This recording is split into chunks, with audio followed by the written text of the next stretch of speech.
Okay, this is my tweet that sent liberal heads in a tizzy. This is what I said.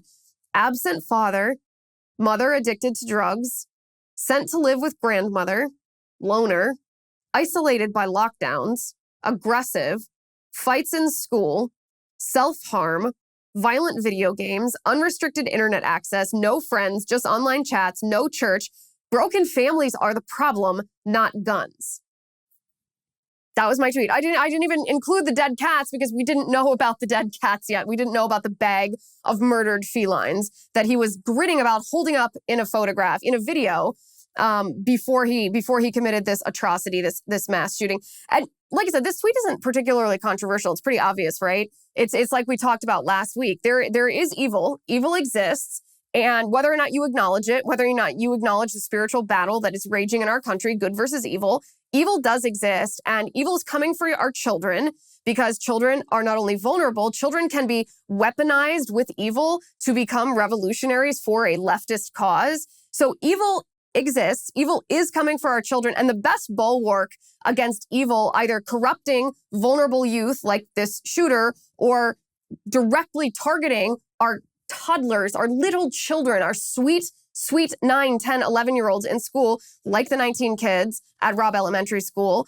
The best way to protect these children from being targeted by evil is to have institutions that serve as a bulwark against this evil. Institutions like the family. Because what happens when, a teenager is holding a bag of dead cats? What happens? The Washington Post reported that the shooter was known to issue death threats on online apps, rape threats towards young women. I guess he disseminated these pictures of these dead cats. This video that obtained by the New York Post was not an isolated incident. This is really disturbing behavior. It's not just disturbing behavior. It's indicative of a serious mental health problem, and not just mental health in the quote unquote mental health awareness way. Mental health, a disturbing pattern of mental illness of the type that shows red flags that mean it might be a warning to us that he might commit violence against other people. All of this just adds to my original point that, like I said, that sent liberal heads in a tizzy. I don't know why it's a problem for the left. I do know why it's a problem for the left to say, oh, we need strong families. We need a nuclear family, a married mom and a dad who are active and involved in their children's life, who raise their children to know right from wrong, who supervise. They're aware what their children look at online, who their children are talking to, the friends they engage with their children. They teach their children to love Jesus. They surround their children with a faith community. This is why it triggered the left. Because the left knows that the best bulwark against evil is the nuclear family, but the nuclear family is also an impediment to Marxism. And so the left is caught between these two competing interests.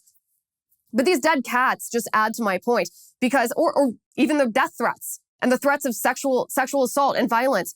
Who should address this, if not the family? Whose responsibility is it to fix this problem? Is it the responsibility of the app that he's sending these horrible messages to other people? Is it the responsibility of the government to conduct surveillance and try to find these troubled youth before they hurt people? Whose responsibility is it? No, it's the responsibility of parents. It's the responsibility of his parents to supervise him, to get him help when he displays these indications of serious mental illness, this derangement, this sick fascination with death and murder and evil. It's also the responsibility of the parents of the people who he was threatening.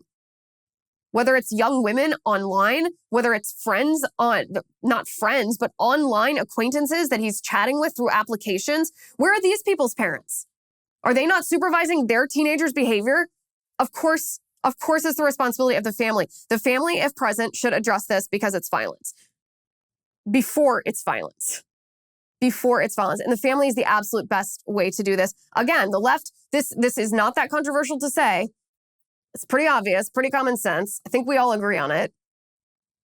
But the left can't stand the idea because they know that the institution which serves as a bulwark against evil in this sense, against violence, also serves, this institution, the family, also serves as a bulwark against evil in other ways, other poisonous ideologies like socialism or communism or Marxism, the transgender ideology, queer theory, critical race theory. The family serves as a bulwark against all these different types of evil.